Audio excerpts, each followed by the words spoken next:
Welcome to Watson and Malone on air.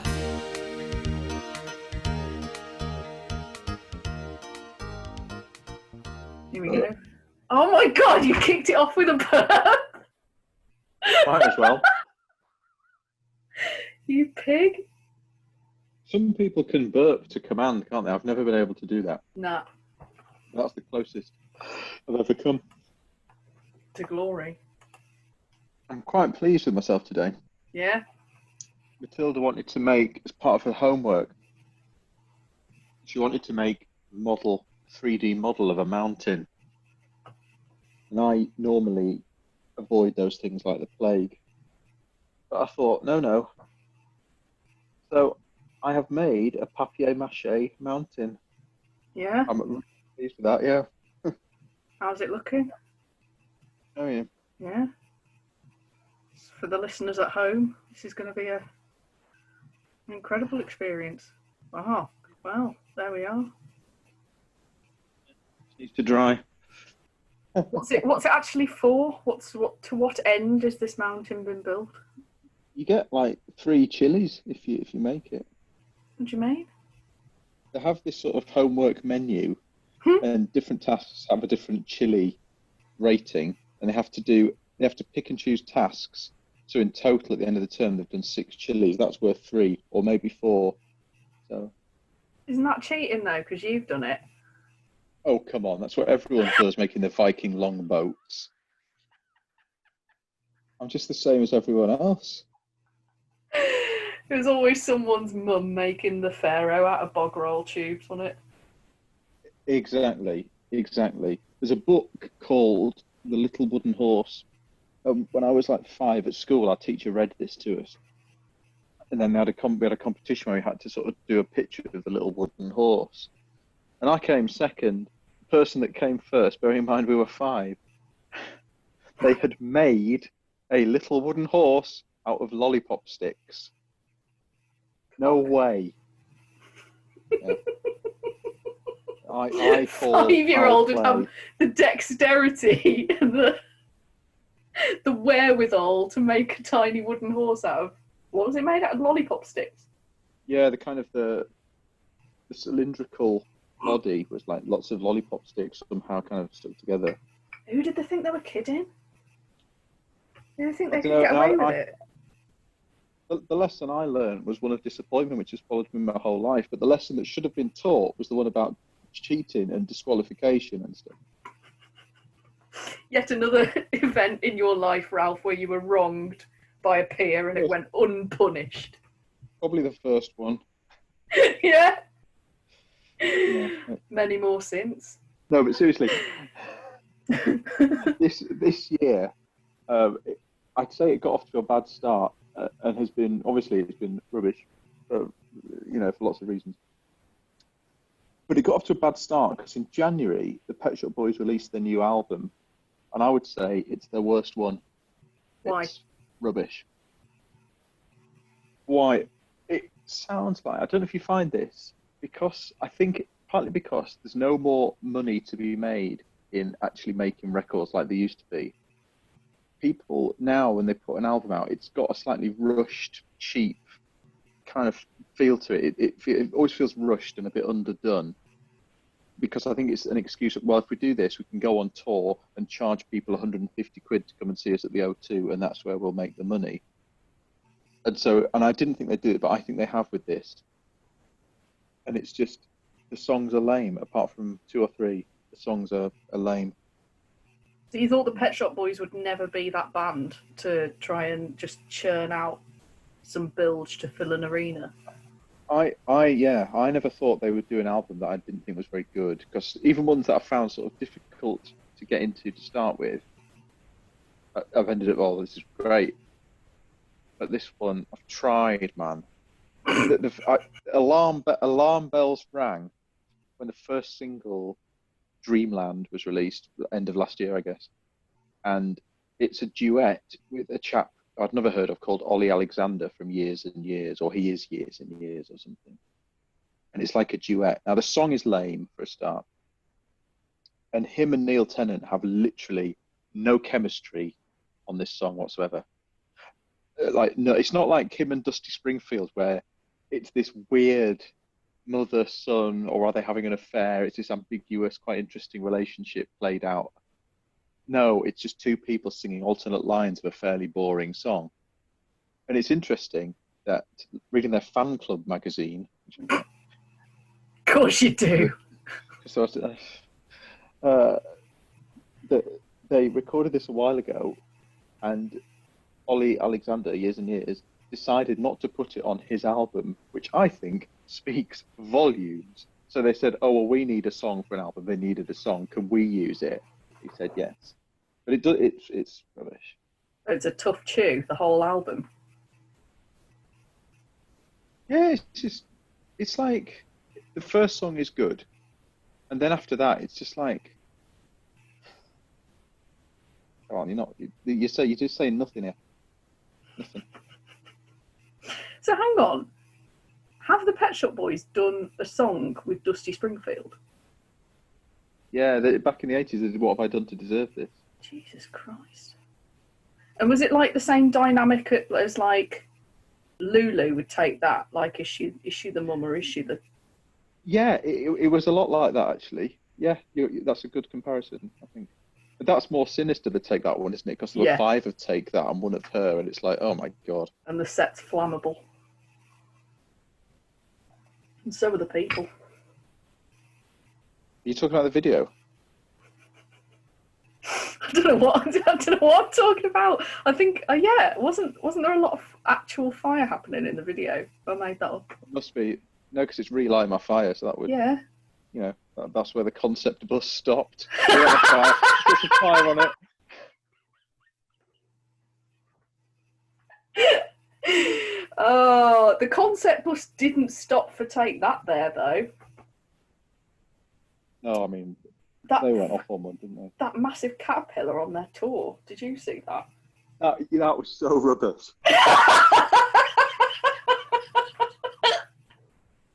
And you know, I can tell you a bit about this. Go on.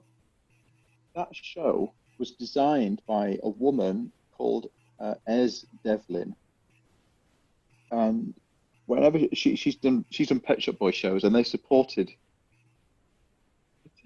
on that tour. I think they did. I think the Pet Shop Boys supported them on that tour, and it worked because she had designed the previous Pet Shop Boys tour, so it kind of she could slot it in nicely to the concept for the Take That show. And all her shows have acts, right? Already, I'm out, you know. Oh, it's got 4 acts. I thought I was just going to hear songs that I love performed by the people that wrote them, but oh no, there's acts and stuff. Okay. And I think the concept of the Take That show is kind of roughly about creation and evolution. Yeah. Right. Where does that come from somewhere? Is there a seed of that concept in the music itself, or is it she pulled that out of her arse? No, it was that reunion album, Progress. Can't say it. Progress. Not Progress. Hard word. Progress. Progress. Progress. The reunion album, Progress. Yeah. Like the imperative. Progress. And I think it sort of had this evolutionary kind of album cover. So I think that was kind of the thinking. But it's like, you don't need to do that. It's the original lineup of Take That back together after 20 years singing Take That songs. Just have them on stage and some lights. It's like some lights. You don't need a flipping caterpillar dancing in Shine. Those poor people in it who've been like trained dancers. You know, probably failed to get into the ballet Rambert, but now have to like be a caterpillar for supporting Take That, being ridden on by Mark Owen. It's it's dreadful. Anyway. So it was the first time with Robbie back? Yeah. Big.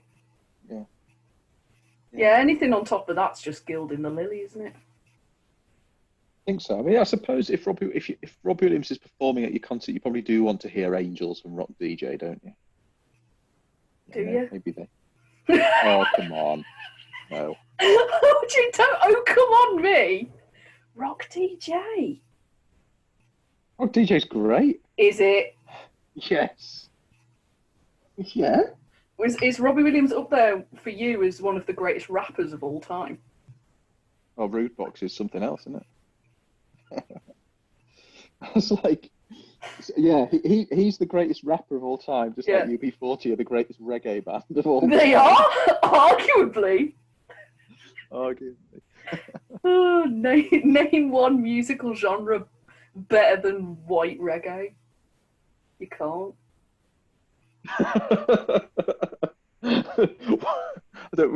White people took reggae and made it better. Yeah, there was always room for improvement. Well done, lads. Yeah. It's I quite like a bit of UB40. Do you?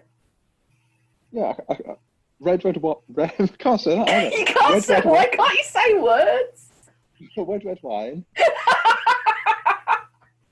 And the album Progress. Yeah. Red wine.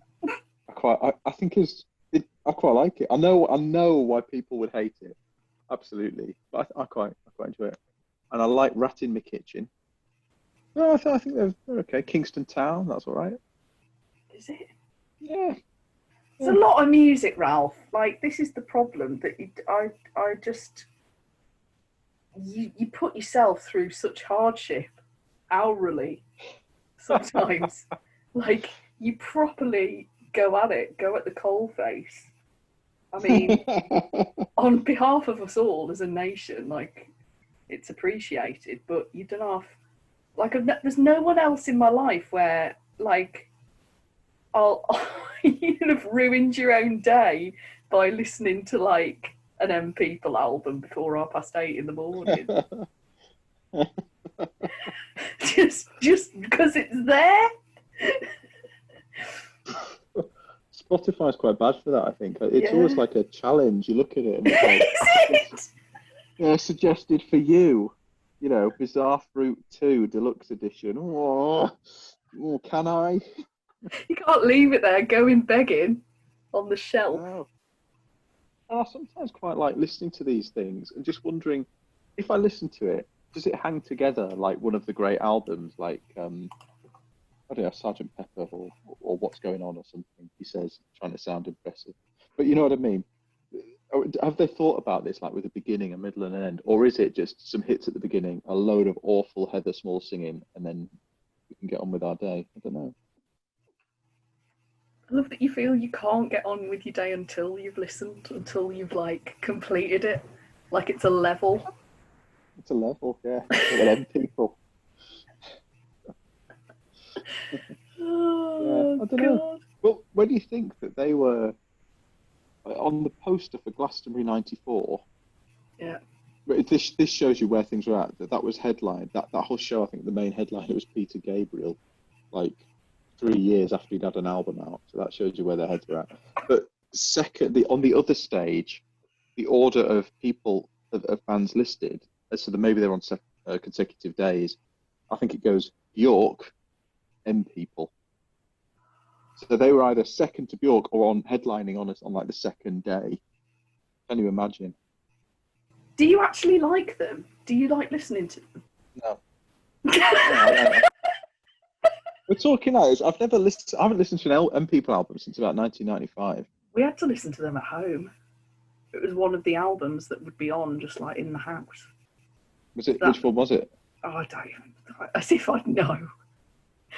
I've been 5 years old. Mum, which M People album is this? They wouldn't know either, would they? No. It's always the greatest hits, wasn't it? Well, it was in my house. It's no album sort of choice going on with specific sort of routes into various bands. It was always the best of. Right. The very best of Wet, Wet, Wet, which my parents bought for each other once. It was Father's Day and my mum's birthday on the same day, and me and my sister knew that they each bought each other a Wet, Wet, Wet album and just let them wrap it and give them to each other. Was it end of part one? That was what the greatest hits was called. I don't know, but it was good having 2 copies. I could listen to it twice. It was good. That's my childhood. But they obviously know each other well, you know. They're like, to give them the same album. It's just like boring CD. From It is, but one's from Sainsbury's, one's from Woolworths. but you know, it's that sort of, you know, the meeting. If you were hoping to meet someone, it's that kind of filmic kind of thing of, oh my God, you like where as well, you know. Yeah, I've yet to meet that woman who's into Genesis in that way. They're probably out there, but you just saw make a the point woman that you saw a woman with a long coat on. You were like, well, she probably listens to Tom Waits. She's the one. that was it. A long coat, a beanie hat, and headphones. Yeah, Yeah. and a face like a bag of spanners. But that's I was gonna say, doesn't matter. Oh. She's a big fan of the Birds, but she's got a face like a smashed up cinema seat. Fine. It'd be funny if she was listening to Wet Wet Wet or Kenny G or something. Yeah. Walking past you, you turn into the heart eyes emoji, and in her head it's like, never too much, never too much, never too much. Oh, always too much. Oh, Luther. Yeah, rest in peace. He can now. He was waiting for you to say it. Luther's been in a purgatory for 20 years. He's been lying in state, just waiting for a white man to say rest in peace. He can finally pass on. Yeah.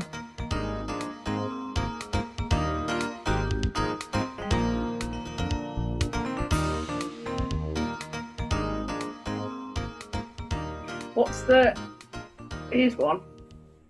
What's the greatest, in your opinion, the greatest theme tune? Neighbours. Yeah? I wasn't expecting that. I know you're a fan, but Yep. in the way that it's crafted. Yeah.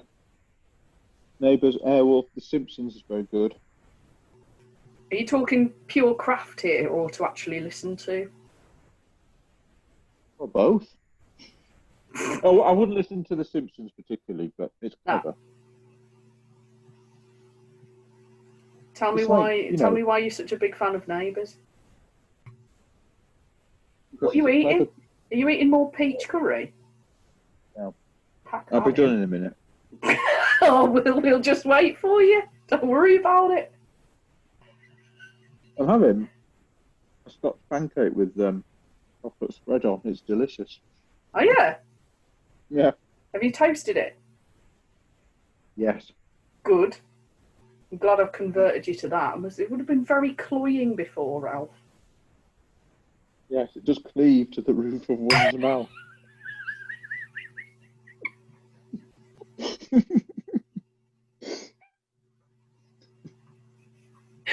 Yeah. It's exactly what I was going to say. You gone for a traditional chocolate spread or a Nutella? Traditional chocolate. I don't know why Nutella is the standard bearer. Take the nuts out. Just chocolate will be much nicer. You've got a choice, Ralph. There's room for everything on the shelf. Don't worry about it. Yes, but Nutella's like the main one, isn't it? It outsells all the others, probably. You've got the stats in front of you. In fairness, I don't. But, you know, I'd wager. Good. I'm glad you're getting the killer cows in. The Neighbours theme tune. Yeah. It kind of it just has these. It changes key slightly. It's like sort of it's almost like a hymn or something. The way it's written, the end of the line, it sort of has these different chord changes, and it sort of goes a bit minor, and then it does something else, and it's like it's all meant to be together, and it just sounds. This is the original one, not whatever they do now with it, which has been changed so many times over the years. Oh God, what even is it now? It's probably dubstep. Could be, couldn't it? Yeah. Grime. Neighbours, the grime mix. The grime mix there, I'd buy that. Yeah. Who would? Someone would rap on it, wouldn't they? Like Robbie Williams. The greatest rapper of all time, Robbie Williams. Well, I bet Rudebox sold more copies than Kanye West's last album. Again, I don't have the stats to hand. I was going to say a lot of baseless claims going on here. Yeah. Yeah. What Airwolf's a good theme tune. What's yours? Do you have one? Favorite theme tune? I've got several. Oh. Go on. I mean, DuckTales is number one, isn't it? DuckTales is terrific. Yeah. Isn't it? Yeah. Yeah. It's just The groundbreaking. best thing about it is, yes, great, yeah, it actually is. I think. Also, the best thing about it is it's not long enough. Yeah. Oh. You're just getting going, and then it's like it's over, and you're just absolutely like reeling. Yeah. That's the same with Mask as well. Mask. Oh. That's only about a minute. Might be like Yeah. 1 minute 10. Oh my god. Yeah. It's like like punched in the sternum. Oh, yeah. The Turtles one is good. Yeah. Because it kind of introduces the characters and it bangs. So Yeah. job done. DuckTales doesn't really introduce anyone. It revolves around a lot of duck-themed wordplay. Yeah. Duck blur. That's Duck not blur. a pun, is it? But that's not a pun, is it? I tell you what it is. Cold deduction never fails. It's good. Is that a line from the song? Yeah. And it seems they're heading for the final curtain. Cold deduction never fails, that's for certain. Might solve a mystery or rewrite history. Yeah. Unbelievable. I don't know how they're literally. I don't know how they're literally rewriting history. I can imagine them making history with their various endeavours, but rewriting it's a bit questionable. No, because they end up travelling through time sometimes, don't they? Do It's they? all on Disney Plus. Yeah, I think so. It's all on Disney Plus. Oh, I need to do my homework. Yeah. We haven't researched this podcast at all. Nah. We're making baseless claims about all sorts. I tell you what does go some way to introducing characters, but probably not far enough because of the turnover. Gladiators. It'd be hard to rattle through them all, wouldn't it? Especially because some of them got the sack. Got the sack. Early Shadow, doors. retconned. Yeah. They'd need a verse each, wouldn't they? Oh, we're going forever. It'd be like sort of the Oliver musical by Lionel Bart. You know, that Fagin song reviewing the situation lasts about 10 minutes. Oh. Just every time, just as you think he's finished, everyone does that thing where they're about to clap, and suddenly he goes, "I'm reviewing."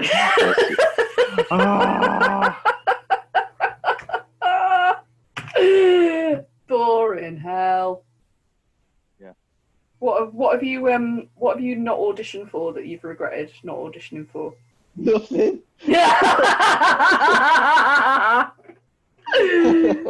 Great. No, because I think most things are probably there's a good chance they might be better off if I'm not in them, and some things are just crap anyway. So, you know.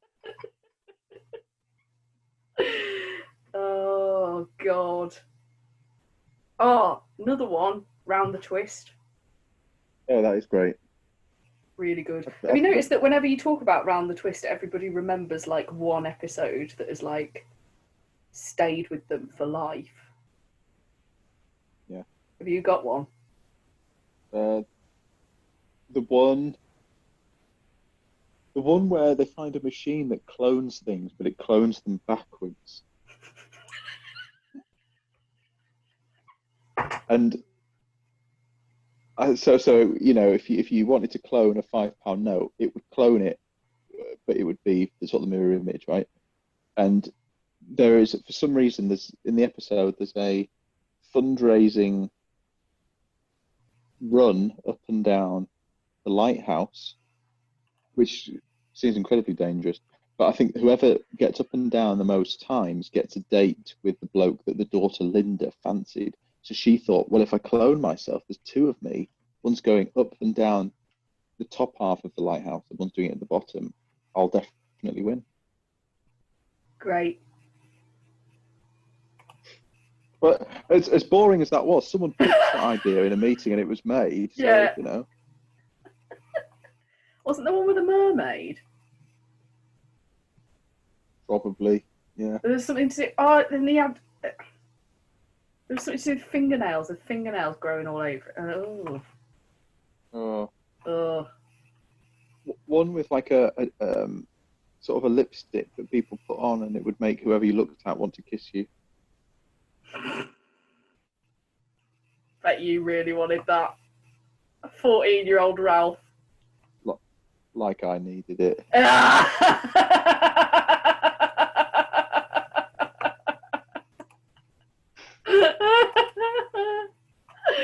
Oh God. It was all go for you in Ripon in the 1980s, wasn't it? Your chronology's all over the place there. Is it? Well, Round the Twist was early 90s. I would have been about 9 or 10 when it was on. All right. I just think of you as being sort of late 40s. Old man of the sea, tales of TV shows I have known. Come on, kids, listen to his stories about Airwolf and the A-Team. Oh. A-Team, that's a good one. Banger. Yeah. Kind of like if Status Quo had written a TV theme, it would sound a bit like that, I think. You a Status Quo fan? Yeah, no, they're decent. I wouldn't like say I'm a fan. I think they're unfairly ridiculed. Haven't listened to 2019's Backbone, Ralph? No, I haven't. Have you not? No. Starts with your theme tune. Number 1, Waiting for a Woman. Second track, Cut Me Some Slack. Someone's written for you. Be careful what you wish for. Oh, I really want a woman. Oh, fucking hell, cut me some slack.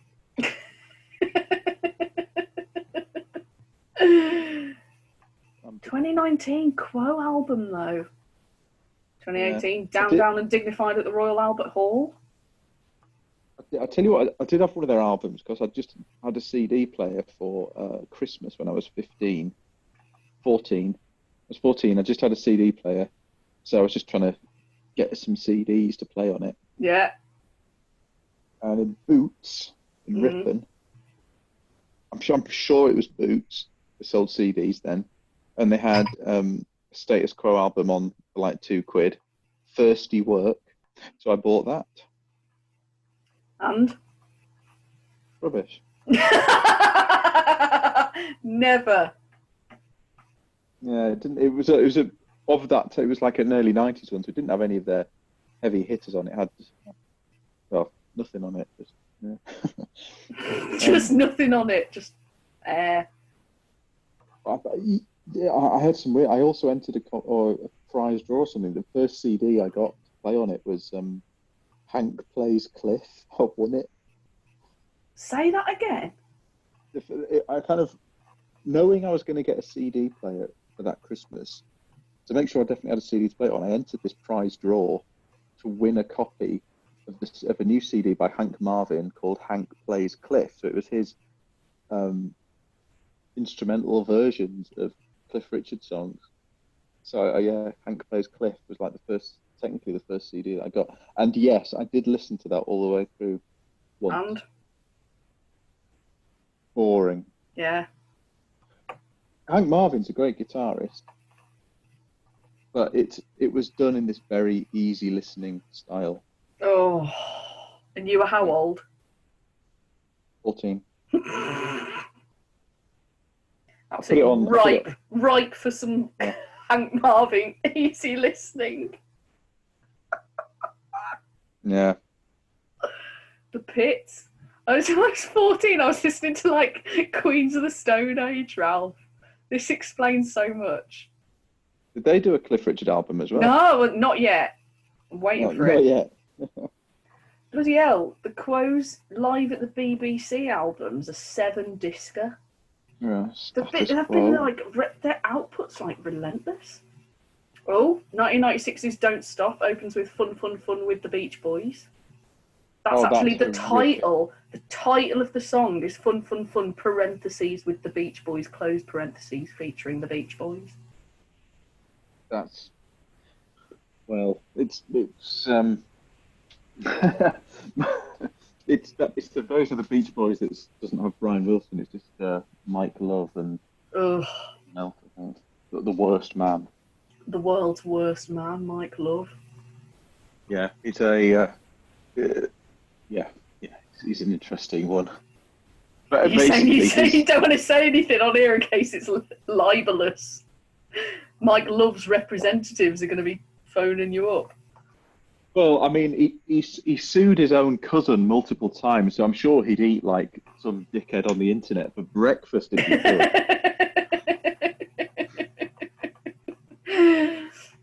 It's quite an accolade, though. Sued by Love. You know, he's always threatening to release this album called Mike Love, Not War. Oh, he's not. And he's not even a good singer, Mike Love. It's not like he sang most of their songs, but he doesn't have a nice voice. He's all like nasally. I can't think of ever having heard him sing. Mike Love sings the hook on Good Vibrations. Like, I'm picking up good. He sings that. Okay. But he also does most of the... That's just talking. That's no effort. There you go. Yeah. Well, East Coast girls are him. That's him. It's really nasally. Timbre. Whapping out the A-level music there, Ralph. Oh, absolutely. Yeah. Describe the timbre of Mike Love's voice. That was a 20 marker. Your place at Durham University depends on this.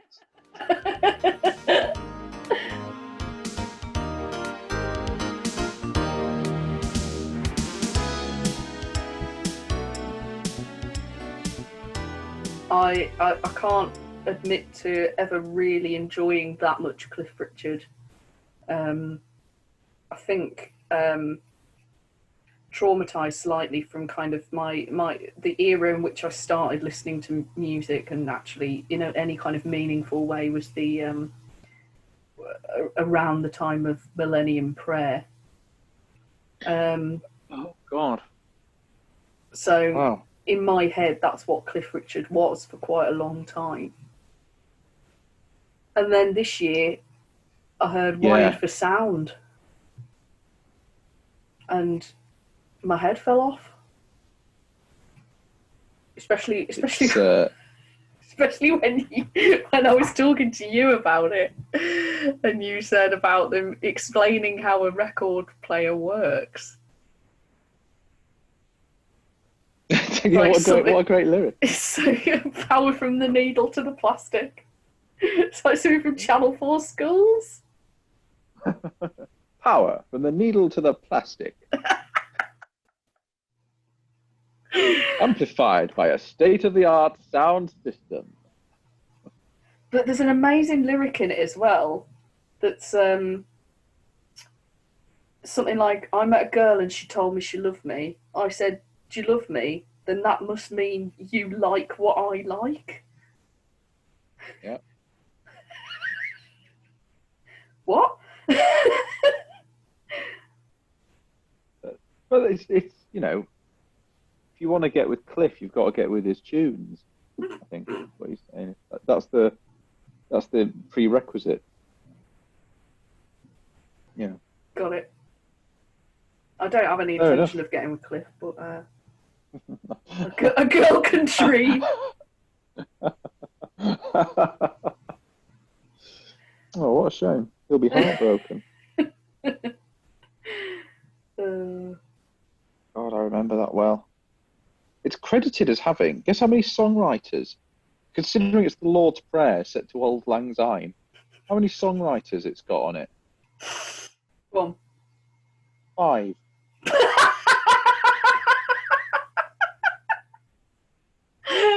How?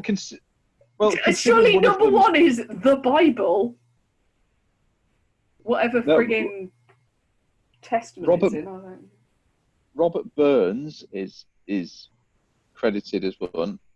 I guess he wrote Auld Lang Syne, or is credited with singing Auld Lang Syne. Oh, this is interesting. It's not interesting. I don't know why. I was right. Really It made number one, Yeah. but it wasn't Christmas number one. The song was beaten to the Christmas number one by Westlife. Yeah. 5 songwriters though for something that's just 2 things sandwiched together. Yeah, one of the songwriters is Cliff himself. How does that? I Well, I don't suppose he know. would have had to have done some level of lining up the words with the music, but that would have taken a grand total of 5 mins. Well, you know what they say: add a word, claim a third. Do they? Probably. Who did you go and see in London just because Spotify had recommended her to you and you wanted it to mean something? Oh, Marika Hackman. Any good? Yeah, I quite enjoyed it. What I will say is, there was a larger number of women in the audience than at most of the gigs I go to. Tick. But not for that. I don't be like, oh great, I'm in here. In a room with loads of women and they can't do anything about it. It wasn't like that, but it did. The atmosphere felt much nicer, and I think it was because of that. It just wasn't quite so. People weren't so sort of. It didn't have that kind of football crowd that gigs sometimes do, or something.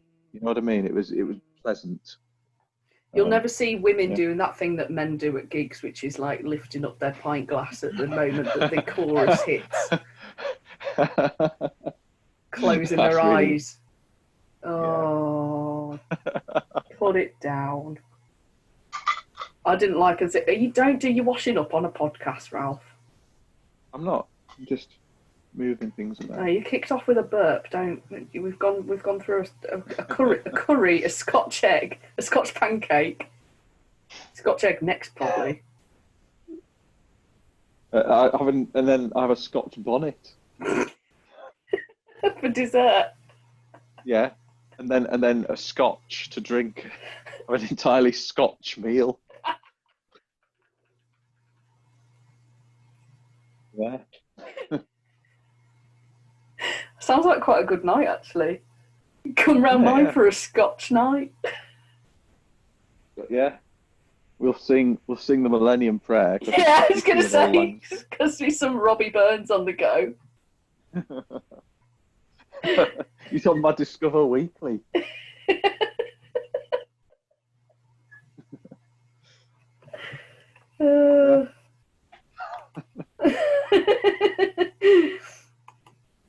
Come out Paul McCartney's new album. We should review Paul McCartney's new album.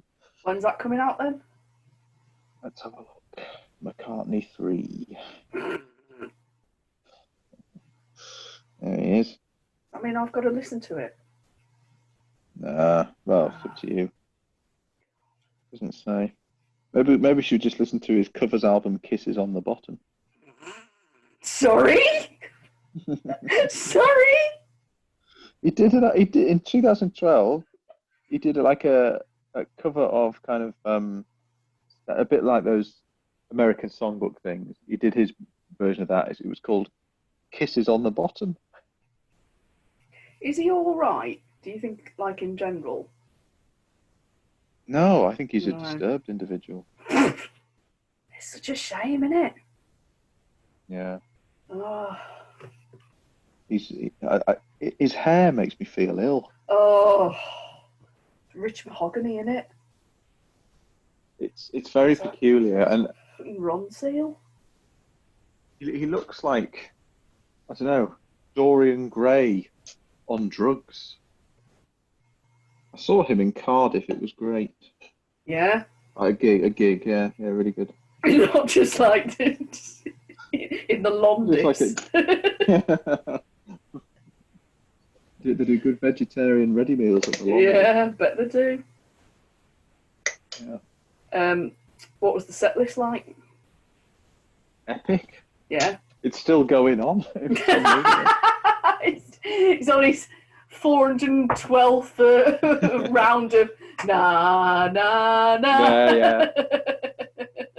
The best bit though, he started off with some slightly lesser wing ones, excuse me, which I was fine with, and then he quickly goes into Paul McCartney from Wings.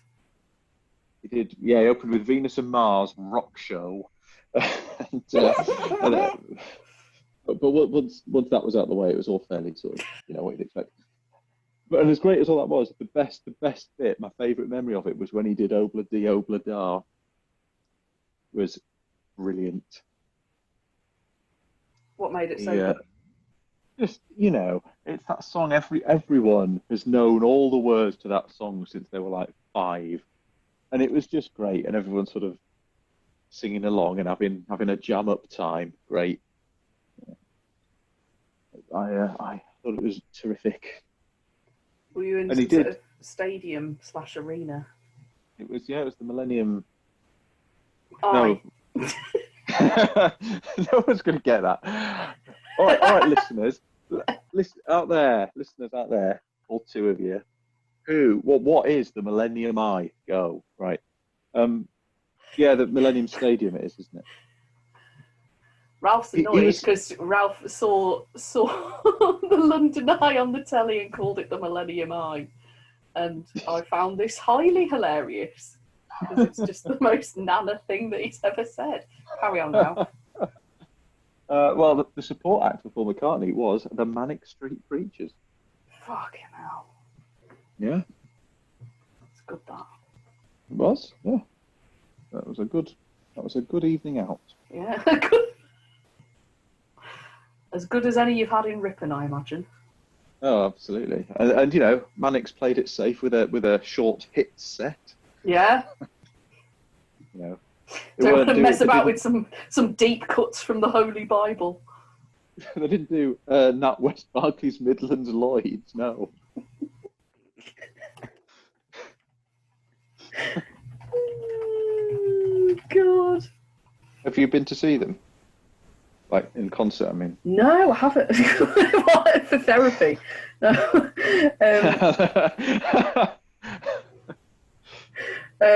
No, I don't think I have ever seen them, which is very upsetting. High up on my list, along with everyone else who's dead. Missed out on so many amazing potential gigs that I just never had the chance to. Like, I never saw Prince, never saw Aretha Franklin. I really wanted to see. Who else? Loads of people, but there'll be time in the next life. Well, that seems like a good place to end this. The optimism that we can do this all again. Write in, listeners, with your favourite gigs that you're looking forward to in death. Well, if it's a song. The Righteous Brothers did a song. It's a terrible song called "Rock and Roll Heaven." Yeah. The sentiment being, if there's a rock and roll heaven, they've got a hell of a band. Because what it does is it lists all the people who at that time had died, and it does it in this incredibly twee way. It's things like, Otis rode us into the dock of the bay. That kind of, Elvis bought us some shoes. Yeah, it's like that. Sounds good, that. I'm looking forward to it. I'm going to end this call and listen to it now and send you a link to it as well. Don't contact me ever again. Sounds good.